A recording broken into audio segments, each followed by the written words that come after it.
नमस्कार दोस्तों, स्वागत है आप सभी का मेरे YouTube channel law by KP में। आज हम पढ़ने वाले हैं भारतीय संविदा अधिनियम 1872 की धारा 62 के बारे में, जो कि जुडिशरी में प्री और मीन्स दोनों के पर्पज से ही बहुत ही ज़्यादा महत्वपूर्ण है।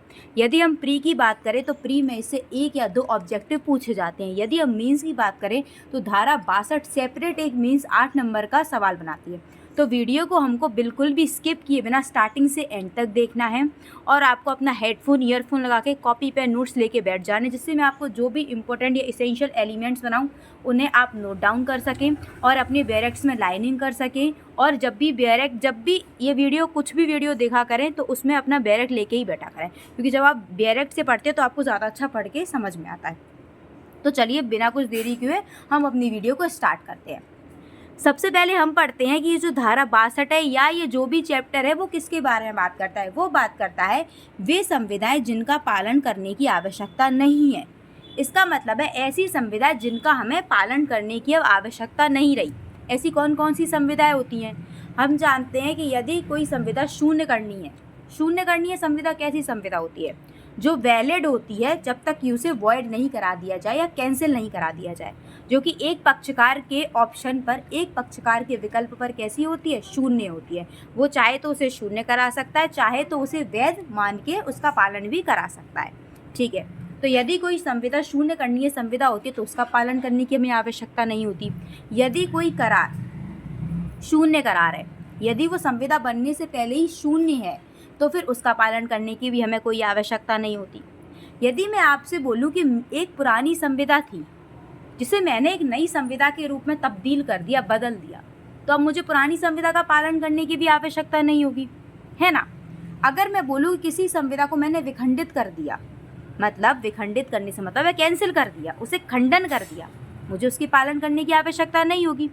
यदि मैं आपसे बोलूँ कि किसी संविधा में मैंने परिवर्तन कर दिया तो फिर क्या मुझे उसके पालन करने की आवश्यकता होगी? बिल्कुल नहीं होगी। फिर मुझे किसका पालन करने की आवश्यकता होगी? अगर मैं किसी संविधा को बदलती हूँ, उसमें परिवर्तन करती हूँ, तो फिर जो मैंने परिवर्तन किया मुझे परिवर्तित की गई संविधा को पालन करने की आवश्यकता होगी। यदि मैं कोई संविधा, मेरी एक पुरानी संविधा है जिसमें मैं पक्षकारों को बदल दूँ, पक्षकारों के अधिकार बदल दूँ या उनकी लाइबिलिटीज़ बदल दूँ, तो फिर मुझे पुरानी संविधा का पालन करने की आवश्यकता नहीं होगी। ठीक है, यही बात करती है हमारी धारा 62। धारा 62 संविधा के नवीनीकरण, विखंडन और परिवर्तन के बारे में बात करती है कि यदि हम किसी संविधा को नवीन करते हैं, उसका विखंडन करते हैं या उसका परिवर्तन करते हैं तो इसका क्या प्रभाव होता है। क्या पुरानी संविधा हमारी खंडित हो जाती है? क्या उसकी आवश्यकता नहीं होती? हम इसमें परिवर्तन कैसे कर सकते हैं, नवीनीकरण कैसे कर सकते हैं? ठीक है, तो सबसे पहले तो हमें धारा 62 का नियम याद रखना है। धारा 62 का क्या नाम है? संविधा का नवीनीकरण, विखंडन और परिवर्तन का प्रभाव। प्री में आपसे पूछा जाएगा कि संविधा के नवीनीकरण, विखंडन और परिवर्तन के बारे में किस धारा में बताया गया है, तो आप बताएंगे धारा 62 इस बारे में बात करती है। ठीक है, धारा 62 क्या कहती है, इसे हम बैरेट की लैंग्वेज से पढ़ते हैं। यदि किसी संविधा के पक्षकार उसके बदले एक नई संविधा का मतलब है नवीनीकरण, प्रतिस्थापित करने या उस संविधा को विखंडित मतलब कैंसिल करना या उसमें परिवर्तन करने का करार करे तो मूल संविधा का पालन करने की क्या नहीं होती? हमें बिल्कुल भी आवश्यकता नहीं होती। ठीक है, हम इसके इलस्ट्रेशन पढ़ लेते हैं। इलस्ट्रेशन में इसमें लिखा है का एक संविधा के अधीन गा को धन देने का देनदार है। कौन देनदार है? का है एक संविधा के अधीन खा को। का, खा और गा के बीच यह करार होता है कि खा तत्पश्चात का के बजाय गा को अपना ऋणी मानेगा। क्या करेगा? खा तत्पश्चात गा के बजाय गा को अपना ऋणी मानेगा। का पर खा के पुराने ऋण का अंत हो गया है और गा पर खा के एक नए ऋण की संविधा हो गई है। इसमें हमने क्या किया? हमने कहीं ना कहीं पक्षकारों की लाइबिलिटीज चेंज कर दी, तो हमने संविधा को परिवर्तन या उसमें नवीनीकरण तो कर दिया। मैं इसे आपको इलस्ट्रेशन के थ्रू समझाती हूँ। ए एक पर्सन है, ये क्या है? डेटर है। ठीक है, फॉर एग्जाम्पल इसने एक बी है जो कि क्रेडिटर है, बी ने इसको 1000 रुपये दिए, तो अब ए देगा। ए क्या है? ऋणी है। ऋणी मतलब डेटर। ए क्या है? ऋणी है बी के 1000 रुपये का, क्योंकि बी ने उसे 1000 रुपये एक समय पर दिए थे। ठीक है, ये दोनों के बीच में एक संविदा हो गई है। क्या संविदा हो गई है? ए बोलता है कि मैं आपका 1000 रुपये देने का क्या हूँ? ऋणी हूँ। ठीक है, बाद में ए, बी और एक पर्सन सी और आ गया। ये आपस में करार कर लेते हैं, एक एग्रीमेंट कर लेते हैं। क्या एग्रीमेंट कर लेते हैं? बी को बोला जाता है कि आपका ऋणी कौन है? बी बोलता है मेरा ऋणी ए है। तो उस संविदा में लिखा जाता है कि हम इस संविदा में क्या कर लेते हैं? थोड़ा सा ऑल्टर कर लेते हैं। क्या कर लेते हैं? परिवर्तन कर लेते हैं कि आज से आप अपना ऋणी सी को मानेंगे। इसका मतलब है कि आप सी, जो आप ए से पैसे लेना चाह रहे थे ना, वो अब आप सी से लेंगे। मतलब सी क्या है? अब आपका सी डेटर है। अब क्या ए को 1000 रुपये देने की ज़रूरत है? बिल्कुल ज़रूरत नहीं है। यही हमारा धारा 62 यही कहती है कि जब हम किसी पुरानी संविदा का अंत करके नई संविदा बनाते हैं, उसमें नवीनीकरण करते हैं, उसे विखंडित करते हैं या उसमें परिवर्तन करते हैं, तो हमें जो हमारी पूर्व संविदा थी उसका पालन करने की बिल्कुल भी आवश्यकता नहीं होती। ये आप उदाहरण से बिल्कुल अच्छे से समझ सकते हैं। ए एक ऋणी था, बी का 1000 रुपये देने का ए ऋणी था। ठीक है, अब इन तीनों ने मिलकर एक संविदा की कि आज से आपका ऋणी सी माना जाएगा। इसका सीधा सीधा मतलब है कि आज से आप ए को अपना ऋणी नहीं मानेंगे। ए और आपके बीच में जो संविदा थी उसका क्या हो गया है? अंत हो गया है। नाउ बी, अब आपका आज से सी ऋणी है। अब आपका आज से कौन ऋणी है? सी ऋणी है। आप तो क्रेडिटर थे, आप क्रेडिटर ही हैं। ठीक है, चलिए, यही आपका जो फर्स्ट इलस्ट्रेशन है वो आपसे बिल्कुल यही बोलता है। ठीक है, A owns money to be under a contract, it is agreed between A, B and C. मतलब ए क्या था? ए को रुपए देने थे बी को, फिर इन तीनों ने कॉन्ट्रैक्ट किया कि ना वो आपको सी रुपए देगा। ठीक है, चलिए, इसमें यही लिखा है का एक संविदा के अधीन खा को धन देने का देनदार है। कौन देनदार है? का एक संविदा के अधीन। फिर ये तीनों करार कर लेते हैं और करार में बोल देते हैं खा तत्पश्चात का के बजाय अब गा को अपना ऋणी मानेगा। ठीक है, चलिए, अब हम सेकेंड इलस्ट्रेशन पढ़ते हैं। इसमें लिखा है खा का 10,000 रुपये देने का देनदार है। कौन है रुपये देने का देनदार? ए है। किसके? बी को। यानी बी कौन है यहाँ पर? क्रेडिटर, ए है डेटर। ठीक है, खा से का ठहराव करता है और खा को 10,000 रुपये ऋण के बदले 5,000 रुपये के लिए का की संपदा बंधक करता है। यह नई संविदा है और पुरानी को निर्वापित मतलब कैंसिल कर देती है। क्या कर देती है? कि पहले ये कौन था? का था 10,000 रुपये देने का देनदार।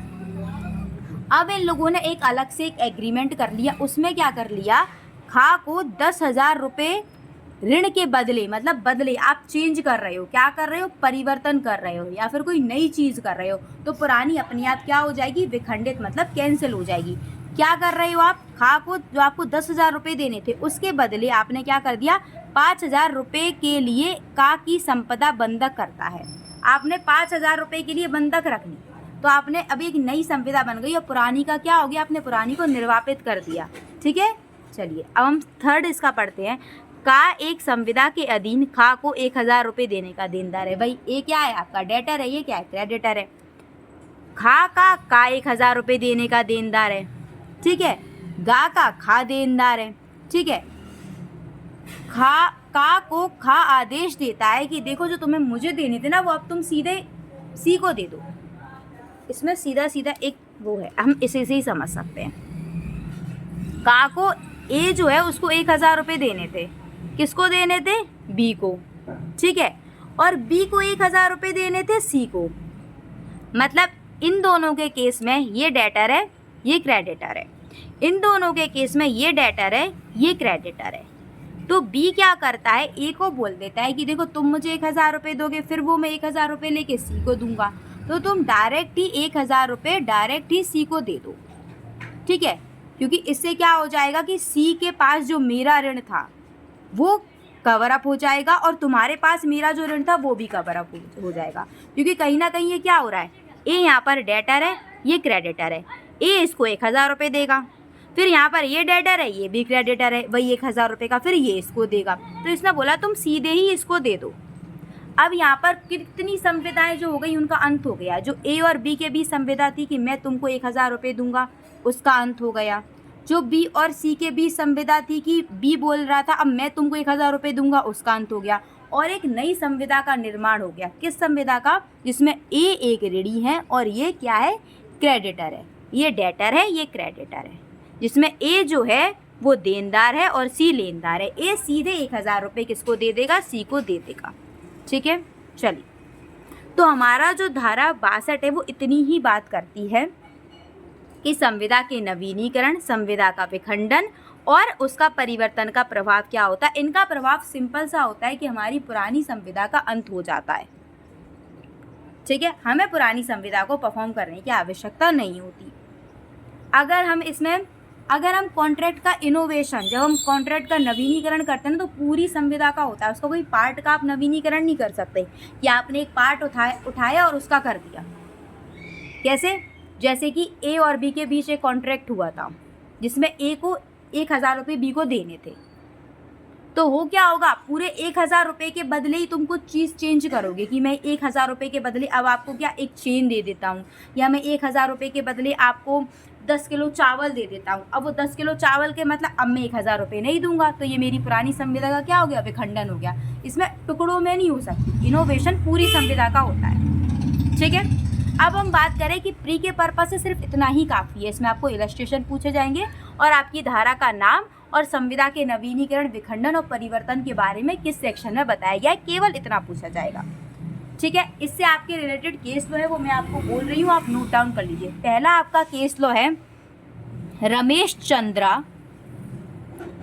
Chandra Lata construction versus Ramani Kalal Shah, AIR 2000।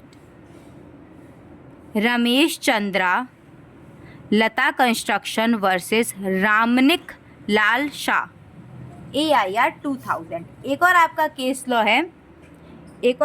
है Andheri bridge view cooperative housing society limited versus Krishnakant Anand Rai. ये मैं आपको अभी बताऊंगी, जब मीन्स में लिखना है तभी इसको आपको लिखना पड़ेगा कैसे बताते हैं। ठीक है, चलिए अब हम मीन्स की बात करें। मीन्स में हम सबसे पहले क्या लिखेंगे? नवीनीकरण की परिभाषा लिखेंगे।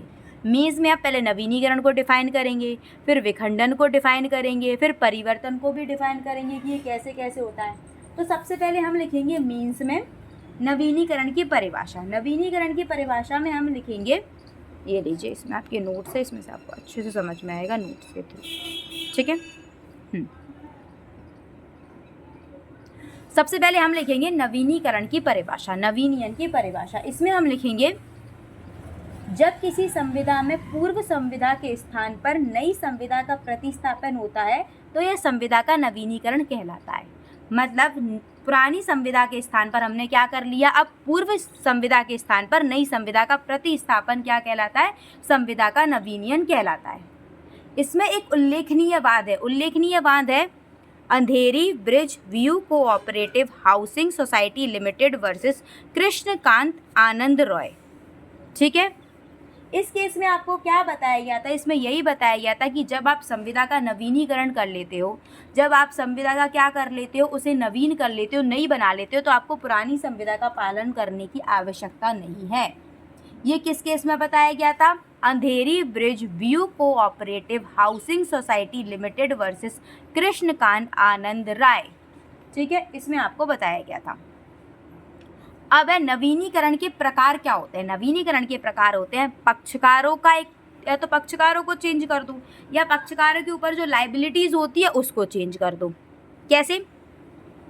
ए और बी के बीच कॉन्ट्रैक्ट, जैसे हमने एक एग्जाम्पल अभी पढ़ा था, जैसे ए और बी के बीच एक कॉन्ट्रैक्ट हुआ। ए ने बोला मैं तुमको 1000 रुपये दूंगा। ठीक है, ए और बी के बीच एक कॉन्ट्रैक्ट, एक संविदा है जिसमें ए क्या है? डेटर है और बी है क्रेडिटर। ठीक है, कुछ समय बाद हम पुरानी संविदा के स्थान पर एक नई संविदा क्या रखते हैं, उसमें हम बोलते हैं कि आपको 1000 रुपये जिससे आपको ए से लेने थे ना, अब वो आप ए से ना लेके सी से लोगे।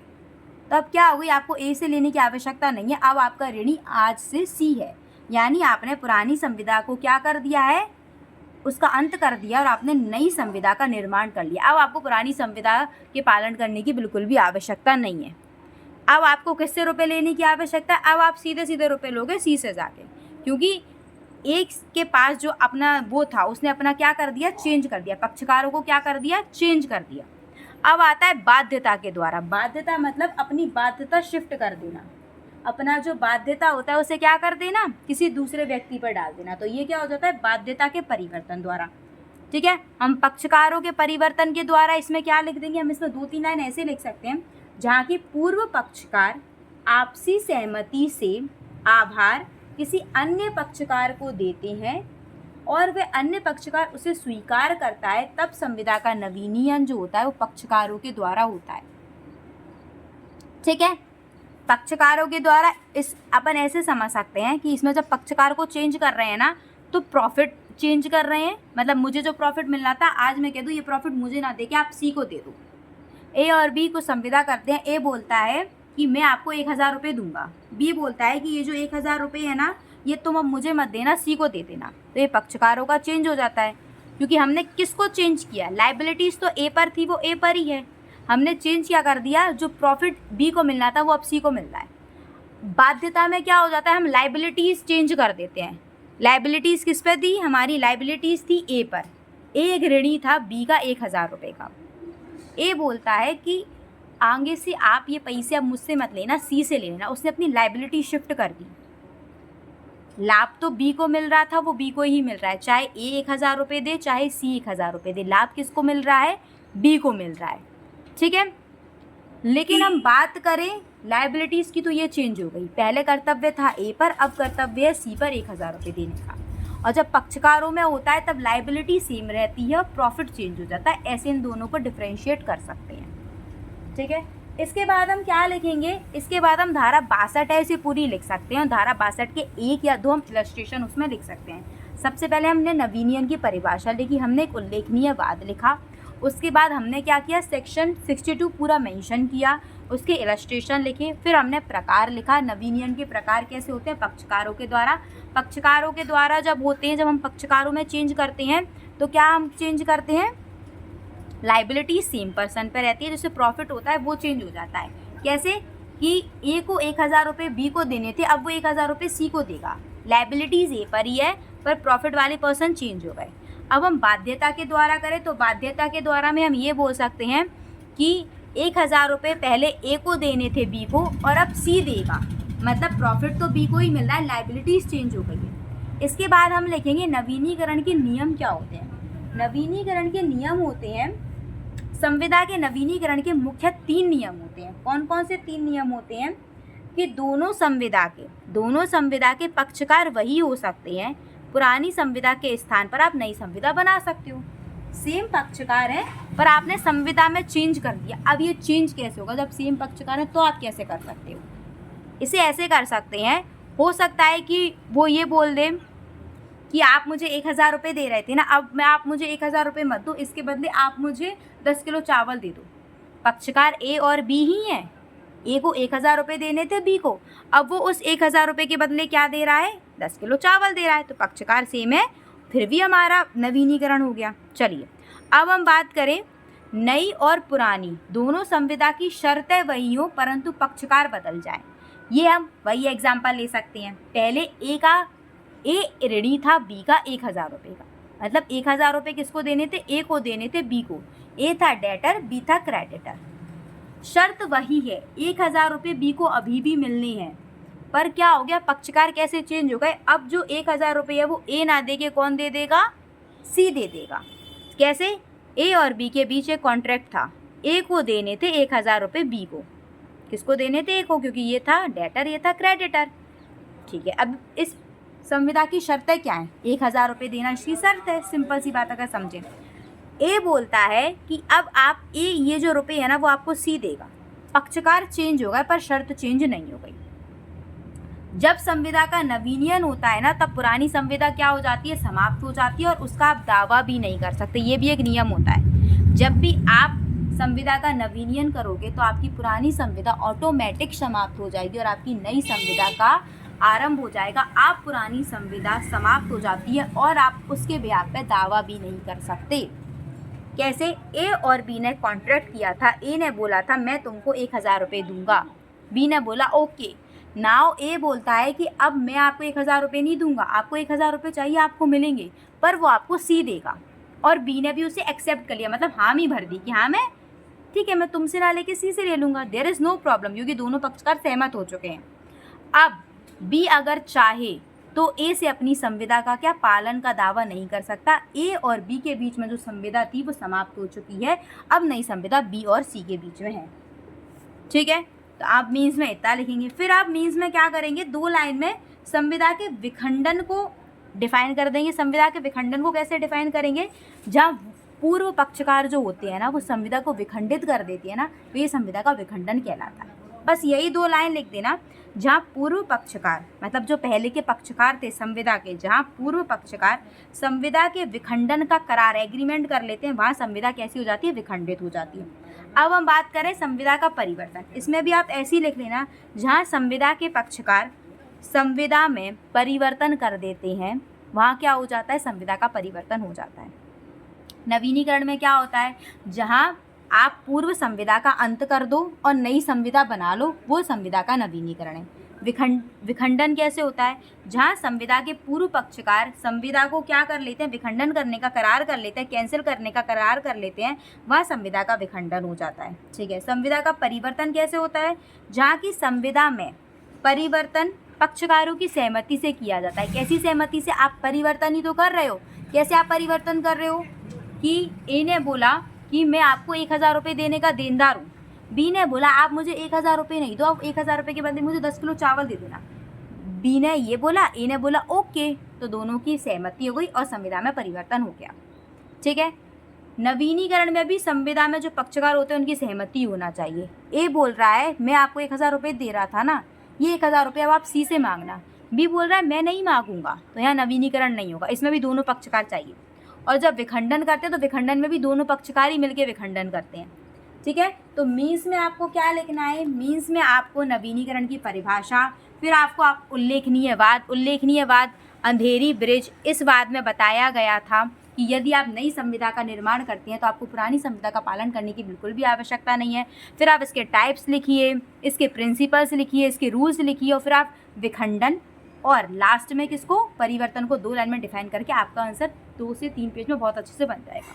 ये अभी मैंने आपको एक लाइन में बताया, इसमें आप 2-3 लाइन लिखेंगे ना कि पक्षकारों के द्वारा कैसे होता है, जब आप पक्षकारों में परिवर्तन कर देते हैं। इसमें बाध्यता को आप चेंज कर देते हैं, बाध्यता शिफ्ट हो जाती है। ठीक है, प्रॉफिट सेम पर्सन को ही मिलता है, इसमें प्रॉफिट शिफ्ट हो जाता है। आप पक्षकार को चेंज कर रहे हैं प्रॉफिट शिफ्ट करने के लिए। ठीक है, तो ये हो जाएगा। और आप ये लिखेंगे सेक्शन 62 इसके इलस्ट्रेशन, तो ये भी बहुत हो जाएंगे। अब प्री में आपसे सेक्शन 62 पूछा जाएगा, 62 का नाम पूछा जाएगा। इससे रिलेटेड अगर केस लॉ पूछा जाता है तो एक लता कंस्ट्रक्शन का होता है। प्री में सिर्फ इतना ही दिमाग में रखना है, लता कंस्ट्रक्शन, पूरा रखने की ज़रूरत नहीं है। और प्री में याद रखना है अंधेरी ब्रिज। अंधेरी ब्रिज तो मीन्स के पर्पज से भी पढ़ेंगे तो पूरा ही याद होगा, बट अंधेरी ब्रिज और लता कंस्ट्रक्शन ये 2 किसके हैं, 62 सेक्शन के क्या हैं, उल्लेखनीय वाद है, महत्वपूर्ण केस लॉ हैं। 62 के महत्वपूर्ण केस लॉ 2 हैं, अंधेरी ब्रिज और लता कंस्ट्रक्शन। बस मीन्स में आपको अंधेरी ब्रिज वाला पूरा डिफाइन करके आना है। उसमें लिखना है कि इसमें बताया गया था कि जब नई संविदा बन जाती है तो पुराने को पालन करने की आवश्यकता नहीं होती। प्री में पूछा जाएगा कि लता कंस्ट्रक्शन वर्सेस ये केस किस धारा से संबंधित है, तो आप बताएंगे ये केस भारतीय संविदा अधिनियम 1872 की धारा 62 से किस संबंधित है। अंधेरी ब्रिज ये जो केस है वो किससे संबंधित, धारा 62 से संबंधित है। अगर आपको वीडियो में कुछ भी समझ में नहीं आओ तो आप मुझे कमेंट सेक्शन में पूछ सकते हैं। अगर वीडियो अच्छा लगा हो तो वीडियो को लाइक कीजिए, चैनल को शेयर सब्सक्राइब कीजिए। Till then bye bye.